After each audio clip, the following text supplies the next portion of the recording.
Generator है, light नहीं, oxygen plant है, ऑक्सीजन नहीं, वहां पर दवाएं मौजूद हैं लेकिन डॉक्टर नहीं। आखिर किस तरीके से इतनी बड़ी घटना, जाहिर तौर पर किसी को उम्मीद नहीं थी कि इतनी बड़ी कैजुअलिटी हो सकती, इतनी बड़ी कोई घटना भी हो सकती। बावजूद इसके क्या आपको हाथरस और एटा दो डिस्ट्रिक्ट वहां पर लगते हैं, क्या इन दो डिस्ट्रिक्ट्स में इतने भी स्वास्थ्य के इंतजामात नहीं थे कि इन लोगों को मौके पर ऑक्सीजन या दवाएं मुहैया हो पाती?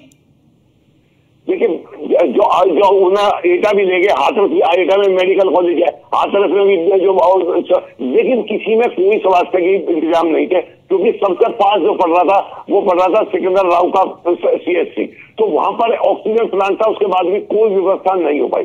और जो यहाँ पर बाबा को ये बताया जा रहा है कि साहब उसके खिलाफ कोई FIR नहीं हुई, कोई जो भी अधिकारी जिन्होंने परमिशन दी उसको। ठीक है, मैं आता हूँ। योगेंद्र कृष्णा हमारे साथ हैं आगरा से। कृष्णा कुछ कहना चाह रहे हैं। कृष्णा। बिल्कुल राजेश जी, जिस तरह से हाथरस में जिस तरह से बड़ा कांड हुआ, आपको बता दें जिस तरह से 21 शव आगरा में भी पहुंचे हैं पोस्टमार्टम में। इस समय मेरे साथ मधु बघेल जी मेरे साथ मौजूद है, इनसे जानेंगे। मैडम, आप पोस्टमार्टम पहुंची हैं, आज बड़ा हादसा हाथरस में हुआ है, दुखद दुर्घटना है।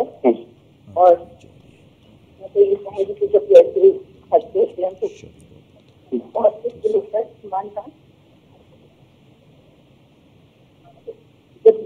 तरह से बाबा लोग प्रोग्राम करते हैं तो पुलिस ने ताकि पूरा इंतजाम, जनता बहुत भोली है, हर किसी समझ नहीं आया इतना बड़ा हादसा। मैं तो पूरा दोष बाबा को ही दूँ। बिल्कुल बताया जा रहा है कि अनुमति 80,000 लोगों की थी, 3 लाख लोगों की, इसमें प्रशासन की भी लापरवाही देखी जा रही है। यहाँ पर प्रशासन को सूचना दी गई है, ऐसा नहीं हो सकता, क्योंकि जब बड़ी बड़ी मीटिंग होती है, हमने कई बार देखा है, मंत्री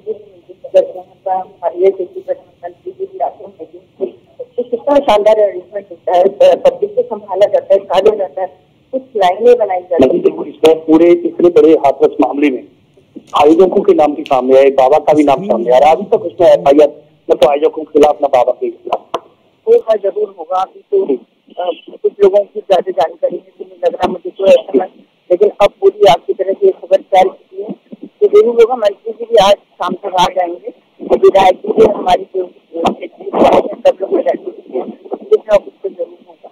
तो बिल्कुल राजेश जी, जिस तरह से मधु बघेल जी ने बताया कि जिस तरह से कि जिस हाथरस बड़ा मामला हुआ है, इसमें 80 आयोजकों के नाम है और बाबा का नाम है, बिल्कुल मॉनिटरिंग की जा रही है। जिस तरह से जिसके तौर पर बड़ी कार्रवाई होगी। और आज उन्होंने बताया कि अभी कुछ देर में केंद्रीय मंत्री जो SP सिंह बघेल जी भी पहुंचेंगे और इसके साथ साथ जो विधायक हैं, तमाम लोग वहां पर पहुंचेंगे। तो पूरे एक पल की जानकारी की जा रही है। तमाम अधिकारी पूरी तरह से अलर्ट है। स्वास्थ्य विभाग की बात करें तो स्वास्थ्य विभाग पूरी तरह से अलर्ट है। ILA की टीम भी लगाई गई है, अच्छे डॉक्टरों की तैनाती की गई है आगरा में। और सबसे महत्वपूर्ण बात राजेश जी ये है कि जिस तरह से कल आगरा के सैयद क्षेत्र में कार्यक्रम था उसे नष्ट किया गया है। और इस तरह से बताया जा रहा है आगरा जो बाबा भोले बाबा सत्संग जिस नाम से जो था, वो व्यक्ति इसलिए उसके अनुयायी थे, वो बहुत ही अंधविश्वास बाबा पे करते थे। और जिस तरह से बताया जाता जो कार्यक्रम होता था, तमाम लोग खुद ही उसके सेवादार करने जाते थे, खुद ही उसकी सेवा करते थे। तो तमाम तरह की ये सामने निकल के आ रहे थे कि ये किस तरह से अंधविश्वास लगाकर। ठीक है रूपा जी, जो कि ये बाबा ऐसा नहीं है कि बचपन से कोई शिक्षा दीक्षा ली और फिर पहले इस तरीके से कोई प्रवचन करते हो। पहले एक सरकारी अधिकारी रहे, फिर वहां से रिटायर्ड हुए, कुछ आरोप वहां पे लगे, कुछ मामले दर्ज हुए, उसके बाद यहाँ सत्संग करने लगे। कोरोना काल में भी आरोप लगा कि भाई 500 की 50 की इजाजत थी और ज्यादा लोग वहां पे बुला लिए। अब ये मामला आता है। ये कैसे इस तरह के बाबा अपना मायाजाल फैलाते हैं जो भोले भाले लोगों को अपने इस जाल में फंसा लेते हैं और हजारों लाखों लोग उनके अनुयायी हो जाते हैं जो मरने मारने पे उतारू होते हैं उस बाबा के नाम पे। हाँ जी राजेश जी, बिल्कुल सही आप कह रहे हैं कि ये कुछ मायाजाल फैलाते हैं। और देखिए, सबसे पहले तो मुझे लगता है इनके अनुयायियों में कुछ VIP शामिल होते हैं। उनको देखकर ये जो अंधविश्वासी भोले भाले नागरिक है ये फंस जाते हैं। भारत का ये दुर्भाग्य है कि यहाँ पर जितनी शिक्षा की व्यवस्था होनी चाहिए उसके साथ ही अंधविश्वास बहुत पनपता है। और ग्रामीण अंचलों में ऐसा देखा गया है कि बाबा ने फूंक मार दी या पानी फूंक के पिला दिया, वो हजारों मौतें इस तरह रोजाना होती रहती हैं। और ये भगदड़, ये जो एक बड़ी भीड़ को इकट्ठा कर लेने वाले कार्यक्रम बाबा ने किया, ये उसी का नतीजा है कि महिलाएं ज्यादातर देखिए इसमें महिलाएं पढ़ रही, महिलाएं ही इन सब चीजों की शिकार हो जाती हैं। और पिछले अभी 2017 के आसपास कुछ बाबा बैन किए गए थे, लेकिन ये जो ऊपर तक सिस्टम है इन सबको कैसे नहीं पता होता है कि अमुक आदमी अपने आप को साधु संत महात्मा समाज में स्थापित कर रहा है, उनके चरणों को धोया जा रहा है, उनको चरण पूजे जा रहे हैं, ये क्या प्रशासन को खबर नहीं होती है? तो मुझे लगता है ऐसे बाबाओं को बैन होना चाहिए। और जितने भी बाबा देखे, आशाराम का माया जाल तो ये था कि IAS PCS अधिकारी उनके आगे की पंगत में नतमस्तक होकर बैठते थे। आज वो कहाँ पर है ये हम सब देख रहे हैं। तो असली सिद्ध महात्मा अपनी जगह है, लेकिन इन बाबाओं ने ऐसा दुष्प्रचार फैला रखा है कि अब असली संत पर भी विश्वास करना बड़ा मुश्किल हो जाएगा इनकी वजह से। रूपा जी, सबसे बड़ी बात यह है कि हरियाणा में सतलोक आश्रम बाबा रामपाल, उसके बाद डेरा सच्चा सौदा बाबा राम रहीम, आसाराम बापू, ये वो तमाम कहीं न कहीं बाबा हैं जिन्होंने अपने भक्तों का ऐसा मायाजाल खड़ा किया और उसके सामने ढाल बन करके एक तरह से भक्त खड़े हो गए और पीछे से खड़े होकर के आप कुछ भी करते रहिए। अभी हमारी रिपोर्टर वर्षा भी इस समय मैनपुरी के आश्रम में थी और वो जब बात कर रही थी तब वहां पर जो सेवादार थे वो कह रहे थे कि ये 100 नहीं, अगर जाने कितने हजारों मौतें भी हो जाएं तो भी हम बाबा को भगवान मानेंगे। तो आखिर ये किस तरह का ब्रेन वॉश है कि लोगों को हकीकत दिखाई ही नहीं देती? जी, बड़े पैमाने पर जागरूकता की जरूरत है। और मुझे लगता है कि ये महिलाएं जो गई थी किसी अपने दर्द को लेकर, उनको लगता था बाबा के पास हमारा उपचार है, लेकिन मौत उनको हाथ लगी और उनका परिवार बिखर गया, परेशानी हो गई। ये बड़ा हादसा है। लगभग 150 के तो आंकड़े। रूपा जी, पहले हम आपको कुछ आंकड़े दिखाते हैं। PCR इस पूरे ग्राफिक्स को फुल स्क्रीन ब्रेक कीजिए और दर्शकों को हम बताते हैं सिलसिलेवार तरीके से कि आखिर कब कब इसी तरीके से अंधभक्ति की भेंट चढ़ चुके हैं हजारों लोग। बिल्कुल, तो ये देखिए कुछ आंकड़े हैं और ये अब चूंकि आस्था पे ये भारी पड़ रहे हैं। तो फरवरी 2013 में कुंभ मेले के दौरान प्रयागराज रेलवे स्टेशन पे भगदड़ मची थी जिसमें 36 लोगों की जान गई। अक्टूबर 2013 में मध्य प्रदेश के दतिया के रतनगढ़ मंदिर में भगदड़ से 115 लोगों की मौत हुई। अक्टूबर 2014 में, ये देखिए हम बड़ी स्क्रीन पे आपको दिखाते हैं कब कब इस तरह के हादसे हुए हैं और कैसे लोगों की जान गई है। देखिए आस्था पर चूंकि ये हादसे भारी पड़े। अगस्त 2003 नासिक में कुंभ मेले में भगदड़ हुई और इसमें 125 लोगों की मौत हुई। जबकि जून 2005 में महाराष्ट्र के मंदार देवी मंदिर में भी भगदड़ मची जिसमें 350 लोगों की मौत हुई जबकि कई घायल हुए। नवंबर 2006 में ओडिशा के जगन्नाथ मंदिर में भगदड़ हुई और यहां 4 लोगों की मौत हुई। इसी तरह से अक्टूबर 2007 में गुजरात के पावगढ़ में हादसा होता है, वहां पे भी कई लोगों की मौत होती है। मार्च 2008 में मध्य प्रदेश के करीला गांव में मंदिर में भगदड़ होती है और 8 लोगों की जान जाती है। अगस्त 2008 में हिमाचल प्रदेश में नैना देवी मंदिर में भगदड़ में 160 लोगों की जान चली गई। सितंबर 2008 में राजस्थान के जोधपुर के मंदिर में भगदड़ में 250 से ज्यादा लोग इसकी चपेट में आए। मार्च 2010 में यूपी के प्रतापगढ़ में कृपालू जी महाराज के यहाँ पे भी हादसा हुआ जहां पे कई लोगों की मौत हुई। और फरवरी 2013 में कुंभ के दौरान प्रयागराज में रेलवे स्टेशन पे भगदड़ मची थी। अक्टूबर 2013 में दतिया के रतनगढ़ मंदिर में भगदड़ में 115 लोगों की मौत हुई। ये हादसे हैं, जगह बदली, शहर बदली, लेकिन हालात वही थे। भगदड़ होती है, धार्मिक आयोजन होता है, कहीं सत्संग था, कहीं पे सभा थी, कहीं पे अलग तरीके का कोई धार्मिक आयोजन था और वहां पे भगदड़ में लोगों की जान गई। तो ये आंकड़े हैं, लेकिन ये आंकड़े अपने आप में बता रहे हैं कि कैसे आस्था पे इस तरह के हादसे जो हैं वो भारी साबित हुए हैं। ये अपने आप में बहुत कुछ कह रहे हैं आंकड़े। विजय, बिल्कुल राजेश, ये बेहद ही दुखद है और सोचने वाली बात भी है कि अब तक देखिए ये तो कुछ आंकड़े हैं जो हम टीवी स्क्रीन पर दिखा रहे हैं, लेकिन इस तरह के ना जाने कितने आंकड़े ऐसे होते हैं जो सुर्खियों में ही नहीं आते हैं और ये अपने आप में बेहद दुखद है।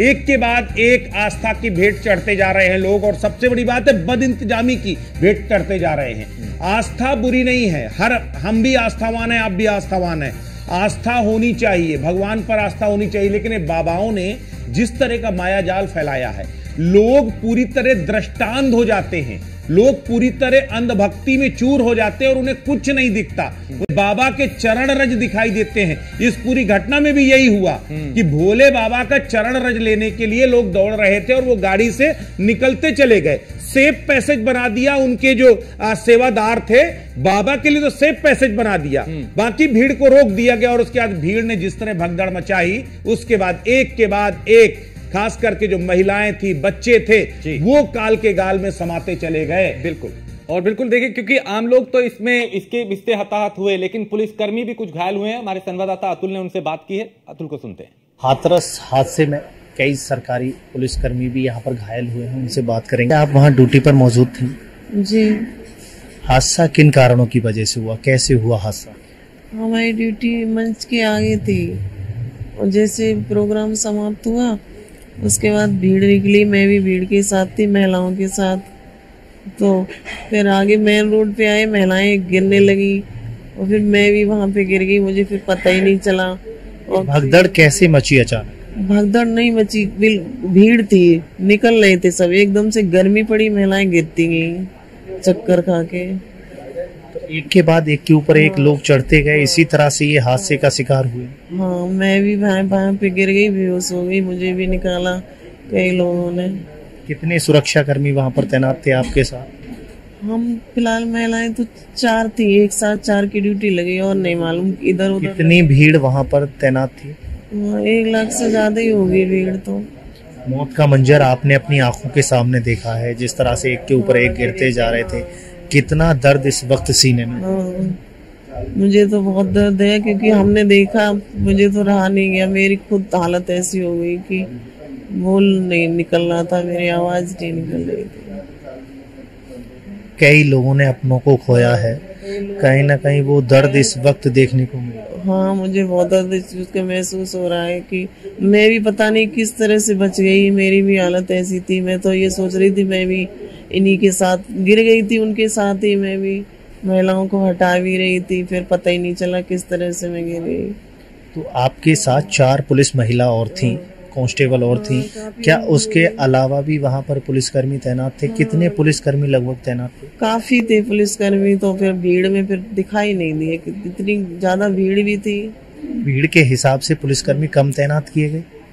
अब वो अलग अलग ड्यूटी लगी थी, जो हमारे साथ लगे थे 10-12 लोग लगे थे और बाकी दाएं बाएं और भी लगे थे। मतलब फोर्स तो काफी लगा था। फोर्स काफी था। हाँ। लेकिन हादसे का पता नहीं चल पाया। कुछ लोग कह रहे हैं कि हादसे के वक्त वहाँ पर जो सत्संग चल रहा था, कुछ गुंडे थे वहाँ पर, इसलिए ये हादसा हुआ। नहीं, गुंडे नहीं थे, वो लोग खेल रहे थे कुछ की इस टाइप के, उनके ऊपर कुछ चक्करी है, पता नहीं इस टाइप के थे कि चक्कर है उनके ऊपर कुछ। तो देखिए, अगर कहा जाए कि हादसा जिस वक्त होता है वहाँ पर पुलिसकर्मी तैनात रहते हैं, पुलिसकर्मी भी घायल होते हैं, लेकिन हादसे का कारण क्या है ये स्पष्ट नहीं हो पा रहा है। लोगों का कहना है कि कुछ गुंडे वहाँ थे, सुरक्षा कर्मियों का कहना है कि गुंडे नहीं थे। लेकिन अगर गुंडे नहीं थे तो ये हादसा कैसे हुआ? अचानक से भीड़ का गिरना शुरू कैसे हुआ? इतनी भीड़ इकट्ठा होने पर क्या प्रशासन ने चाक चौबंद व्यवस्था क्यों नहीं की?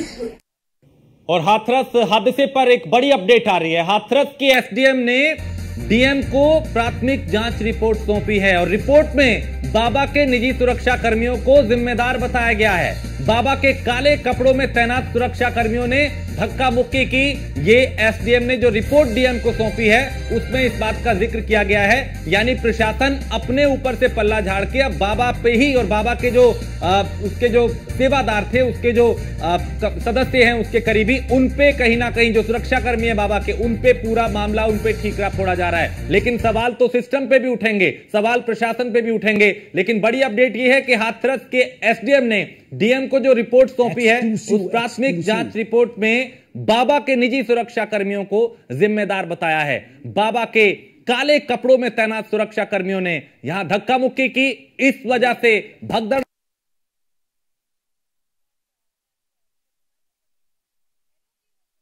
में कहा गया है।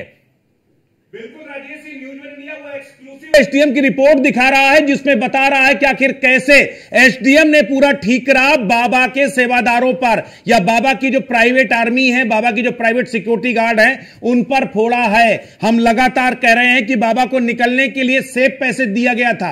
न्यूज वन इंडिया ने सबसे पहले यह खबर बताई थी कि इस हादसे के पीछे जो सबसे बड़ी वजह यह थी कि भीड़ को रोक दिया गया था। बाबा को निकालने के लिए उनके सेवादारों ने सेफ पैसेज दिया, और अब एसडीएम की जो रिपोर्ट है वो न्यूज वन इंडिया के उस खुलासे की पुष्टि करती है।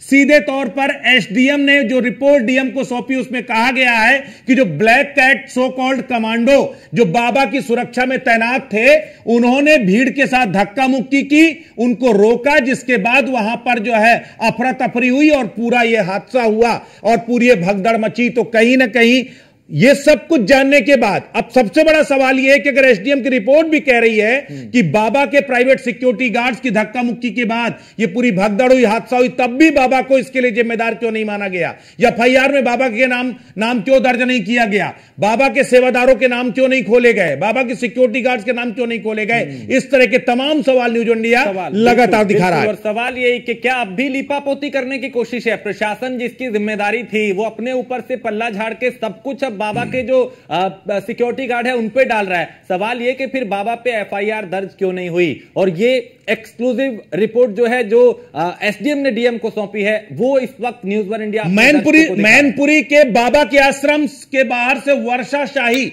हमारी रिपोर्टर हमारे साथ जुड़ रहे हैं। वर्षा, एसडीएम की रिपोर्ट में साफ तौर पर खुलासा हुआ है जो डीएम को सौंपी है कि बाबा के जो private black cat security guard थे, उनकी धक्का मुक्की के बाद ये पूरी भगदड़ हुई थी और कहीं ना कहीं बाबा को निकालने के लिए सेफ पैसे देने की बात थी। फिलहाल खबर आ रही है बाबा अभी भी आश्रम के अंदर मौजूद है, और क्या हाउस अरेस्ट या पुलिस की कोई एक्टिविटी? बाबा की जो स्थिति बताई जा रही है वो बाबा अभी भी इस जगह पर है, अपने आश्रम पर है, क्योंकि सत्संग खत्म होने के बाद जो समय सीमा एसडीएम ने भी लिखी है उसमें 1 घंटे का समय लिखा है कि 1 घंटे समय तक सत्संग चला था। उसके बाद बाबा एटा के रास्ते मैनपुरी आए थे और मैनपुरी अपने आश्रम में एक्टिविटी की बात करें तो पुलिस विभाग की सारी टीमें अभी भी लगी हुई हैं लगातार। और इनके जब हमने सेवादारों से बात किया तो उन्होंने कहा कि बाबा ब्रह्मलीन है, बाबा ब्रह्मलीन रहकर अभी अपनी चीजें कर रहे हैं। बाबा आएंगे सामने तभी आएंगे जब उनकी ब्रह्म मुद्रा खत्म होगी। इसके साथ साथ जिस तरह एसडीएम ने ये रिपोर्ट सौंपी है, इसमें साफ तौर पे दिख रहा है कि एसडीएम ने जो सारा ठिकरा है वो बाबा के ऊपर ही फोड़ा है। उसमें साफ तौर पे लिखा हुआ है कि उनके ब्लैक कमांडो जो उनके साथ रहते थे वो भगदड़ में मौजूद थे, उन्होंने ही भीड़ को धक्का दिया, बाबा को निकालने के लिए धक्का दिया। उसके बाद आगे बढ़े, बाबा को उन्होंने सेफ जोन से निकाला और भीड़ इधर उधर होने लगी, जिसकी वजह से इतना बड़ा हादसा हुआ। लेकिन हादसे का जिम्मेदार अभी तक बाबा को नहीं माना गया। एफआईआर रिपोर्ट आई, 22 लोग जिम्मेदार ठहराए गए। 22 लोगों के बाद भी बाबा का नाम कहीं नहीं है। उन सेवादारों का नाम है, उसके साथ साथ कई आयोजकों का भी बाबा। लेकिन अगर ऐसी रिपोर्ट एसडीएम डीएम को सौंप रहे हैं तो जाहिर सी बात है अभी इसमें एक चीज देखने को मिल सकती है कि शायद अब बाबा के नाम पर भी एफआईआर हो सकता है, क्योंकि उनके सेवादारों का नाम आ रहा है। सेवादार ही बाबा को ही माना जाएगा, क्योंकि प्रशासन पल्ला झाड़ रही है कहीं ना कहीं। और प्रशासन वर्षा, सबसे बड़ी बात यह है कि आश्रम के गेट में क्या कुछ एक्टिविटी है, कितनी पुलिस फोर्स आश्रम के बाहर मौजूद है, क्या आप किसी तरह का मूवमेंट देख रहे हैं? क्योंकि अभी जो खबर आ रही थी कि बाबा को हाउस अरेस्ट किया गया है आश्रम के अंदर ही, बाहर फोर्स का डिप्लॉयमेंट बढ़ाया जा रहा है, बड़ी गाड़ियों को बुलाया जा रहा है कि संभवतः यह है कि बाबा को वहां से पुलिस ले जा सकती है। क्या इस तरह का कोई मूवमेंट आप देख रही हैं? क्या इस तरह कोई तैयारियां आप देख रही हैं? बिल्कुल, देखिए जिस तरह से बाबा की जब एंट्री हुई यहाँ पर और अंदर होने के बाद भी जब रात में कई पुलिसकर्मी गए और फिर बाहर निकले तो मीडिया से बात करते हुए उन्होंने कहा कि यहाँ पर बाबा नहीं। लेकिन जिस हिसाब से फिर से सुरक्षा व्यवस्था को बढ़ाया गया और लगातार पुलिस अभी भी तैनात है। देखिए उनके दरवाजे के आगे गाड़ियां खड़ी हैं और सुरक्षा बिल्कुल बिल्कुल, मैं कैमरामैन से कहूंगी कि वो हलचल दिखाए कि किस तरह सुरक्षाकर्मी इस भरी बारिश में तैनात हैं और अंदर भी कुछ सुरक्षाकर्मी हैं जो इस आश्रम के अंदर मौजूद हैं। वो शायद बाबा को खोज रहे हैं, क्योंकि लेकिन इतने हजारों की संख्या में सेवादार अंदर हैं और किस तरह गुफा की स्थिति में ये पूरा महल इनका बनाकर खड़ा किया गया है कि बाबा को सुरक्षाकर्मी और पुलिस अभी तक नहीं ढूंढ पाई है। लेकिन सेवादार कह रहे हैं कि वो ब्रह्मलीन है, तो ब्रह्मलीन है तो शायद इसी आश्रम में ब्रह्मलीन है और इसी आश्रम में वो मौजूद है। लेकिन ब्रह्मलीन मुद्रा में कोई भी हाउस अरेस्ट या किसी चीज की जिम्मेदारी नहीं ली जा रही है। किसी सवाल ये भी है, कई ऐसे बाबा भी हमने देखे हैं उनके आश्रम में फिर ऐसे रास्ते भी होते हैं कि राजेश बाबा राम। देखिए, जिस तरह से ये 30 एकड़ में इनका पूरा बना हुआ आश्रम है, इसमें रहस्यमयी जगह तो जरूर कुछ ना कुछ है जिसमें बाबा को रखा गया है। जो क्योंकि सेवादार कह रहे हैं बाबा है, बाबा ब्रह्मलीन है, लेकिन बाबा को जमीन ने खा लिया कि आसमान ने निकल लिया, ये नहीं पता चल पा रहा है। बाबा कहाँ है? पुलिसकर्मी बार बार अंदर जा रहे हैं, बार बार देख रहे हैं, बार बार पड़ताल करके आ रहे हैं। वर्षा, ये आश्रम किले नुमा है। आप तो यहाँ पर आपने मूवमेंट किया होगा, चूंकि सुबह से आप इसके बाहर मौजूद हैं। आपको क्या लगता है, कोई और गोपनीय रास्ता भी यहां हो सकता है जहां से बाबा निकल के फरार हो सकता है, पुलिस को चकमा दे करके निकल सकता है? देखिए, इस आश्रम के 2 गेट जो सामने बनाए गए हैं, एक गेट आपको दिखाई दे रहा होगा, ये पीले कलर का गेट है। इसके अलावा एक साइड गेट बनाया गया है, लेकिन इस आश्रम के चारों तरफ पूरी जमीनें खाली हैं जिसको बाबा आश्रम के लिए यूज करते थे और यहाँ पर भी वो सत्संग किया करते थे। तो अगर निकलने का रास्ता देखा जाए तो शायद कोई रास्ता ये अपना सकते हैं, क्योंकि पीछे का जो एरिया है वो पानी से ढका हुआ है और आगे के एरिया में पूरी पुलिस लगाई गई है। रोड से लेके हर तरफ पुलिस लगाई गई है कि